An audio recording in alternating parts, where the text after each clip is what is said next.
আসসালামু আলাইকুম। আজকে মানে ইউটিউবে, ফেসবুকে ফারহান ভাইয়ের একটা ভিডিও দেখলাম। সে কাবা শরীফে গেছে। তখন তার ভিডিওটা দেখবার বাদে তার কথা বলবার পর থেকে এমনিতে তার আমরা অনেক ফ্যান। মানে ওরে অনেক ভালো লাগে। তার ভিডিওগুলো দেখে ওর উপরে আরও অনেক মুগ্ধ হলাম। আপনারা ভিডিওটা দেখুন, তো যে আপনারা কমেন্ট করেন ভিডিওটা কীরকম হচ্ছে। আলহামদুলিল্লাহ, জীবনে প্রথমবার আমার আসা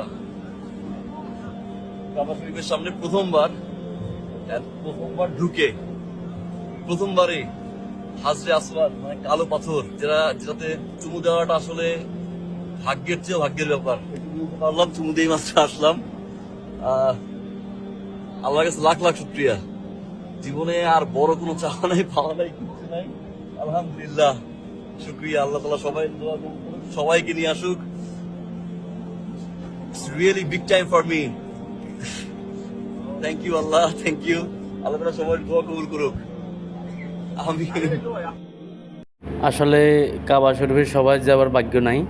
আসলে ফারহান ভাইয়ের ভাগ্য ছিল, আল্লাহ তাআলা তার ভাগ্য ছিল যে সে অনেক ভালো মানুষ ছিল, তার জন্য আল্লাহ তাআলা তার